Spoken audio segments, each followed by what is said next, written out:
नमस्कार दोस्तों, आप देख रहे हैं UP news live update channel में देश दुनिया की खबरें। हमारी वीडियो कहां से देख रहे हैं कमेंट में जरूर बताइए और चैनल को शेयर और सब्सक्राइब जरूर करें। चलिए बढ़ते हैं पहली खबर की ओर। उत्तर प्रदेश में चुनावी माहौल के बीच सियासत तेज हो गई है। समाजवादी पार्टी के प्रमुख अखिलेश यादव ने भाजपा पर तीखा हमला बोलते हुए आरोप लगाया कि भारतीय जनता पार्टी संविधान को कमजोर करने की दिशा में काम कर रही है। उन्होंने कहा कि लोकतांत्रिक संस्थाओं की स्वायत्तता और जनता के अधिकारों की रक्षा सर्वोच्च प्राथमिकता होनी चाहिए।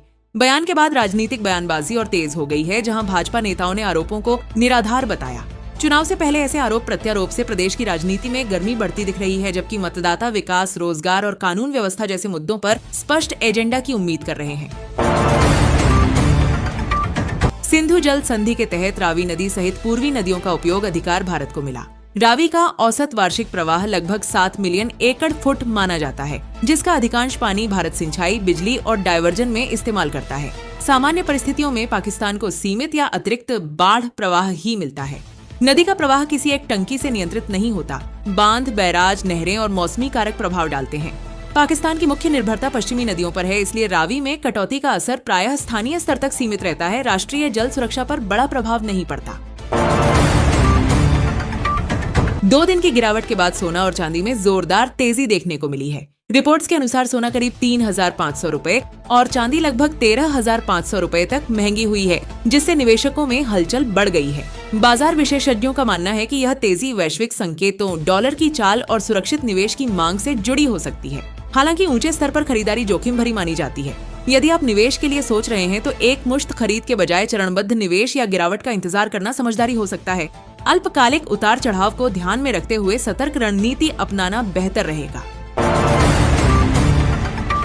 उत्तर प्रदेश में फ्री बिजली योजना को लेकर बड़ा अपडेट सामने आया है, जिससे उपभोक्ताओं को राहत मिलती दिख रही है। सरकार ने स्पष्ट किया है कि पात्र लाभार्थियों के पंजीकरण और बिल संबंधी प्रक्रियाओं में अब अधिक सरलता दी जाएगी। जिन उपभोक्ताओं ने अभी तक योजना के लिए रजिस्ट्रेशन नहीं कराया है, उन्हें भी सुविधा देने पर जोर दिया गया है। इस फैसले से किसानों और घरेलू उपभोक्ताओं दोनों को बिजली खर्च में राहत मिलने की उम्मीद है।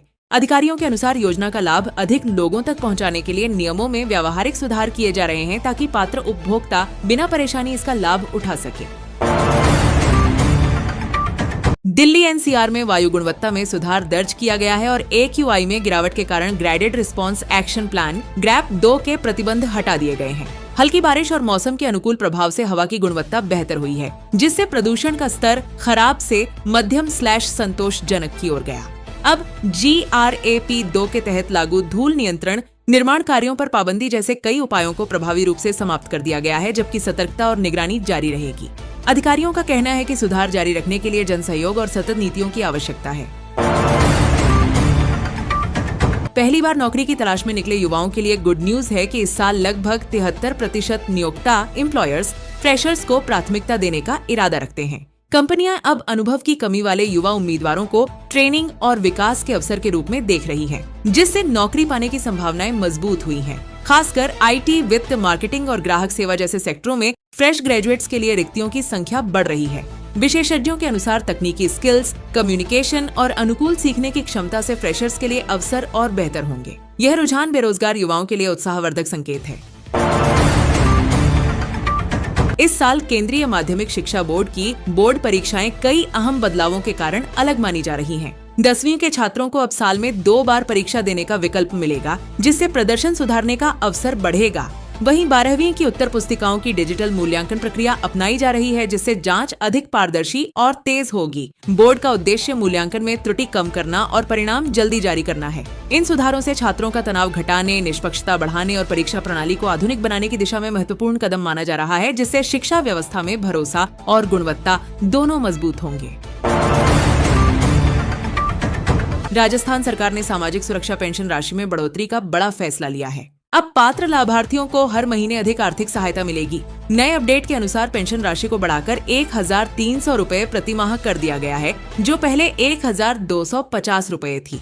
इस फैसले से लाखों वृद्धजन, विधवाओं और विशेष योग्यजन को सीधा लाभ मिलेगा। सरकार का कहना है कि बढ़ी हुई पेंशन से जरूरतमंद नागरिकों को महंगाई के दौर में राहत मिलेगी और उनकी दैनिक आवश्यकताओं को पूरा करने में सहायता होगी। यह कदम सामाजिक सुरक्षा को मजबूत करने की दिशा में महत्वपूर्ण माना जा रहा है।